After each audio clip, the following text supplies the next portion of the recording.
Hi, I'm Paula Miles from the Hillsborough Public Library. Welcome to our dinosaur party.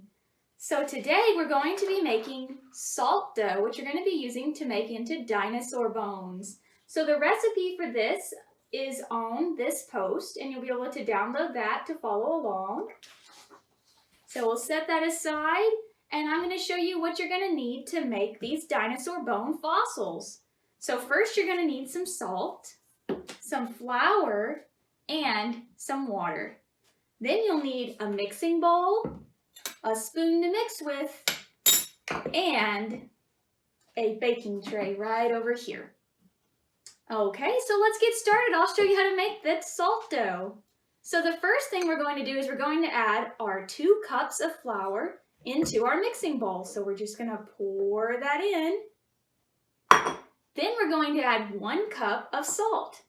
So we're going to pour in our salt. And then lastly, we're going to add in 1 cup of water.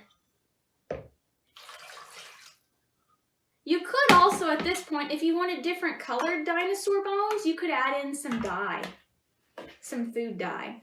So we're going to stir this all up, and you stir and you stir and you stir until it starts to look like Play-Doh. So I'm going to put this away and pull out some dough that I have already done. So as you see, it looks like Play-Doh or maybe cookie dough. And at this point, you can take it out of the container that you mixed it in, and you can put it down on your counter, and you need to put some flour down, and you're going to knead it and play with it just like it was Play-Doh.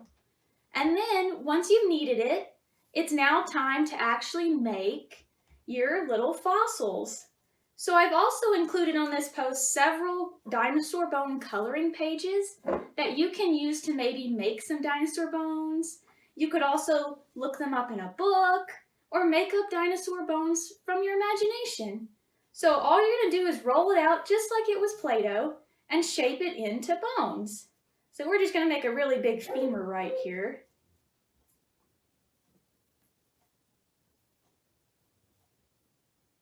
And then we'll take our cookie sheet, which I put a piece of parchment paper on it, just so that it would not stick.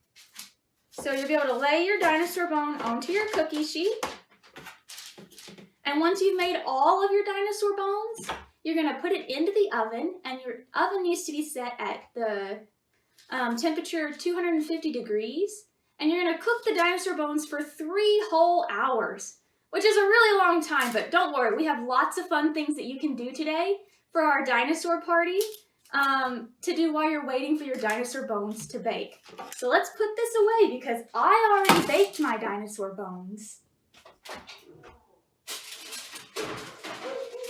Let's see, nice and warm. So this is what your dinosaur bones will look like after they've been baking for about 3 hours. So once they've been baking for 3 hours, your dinosaur bones, let them cool, and then you can play with them. So they're like hard, just like a regular dinosaur bone would be. You can put these outside and hide them in the sand or the garden and dig them up, and you'll have lots of fun looking for dinosaur bones. Thanks for tuning in for our dinosaur party dinosaur bone making craft. Thank you so much for coming.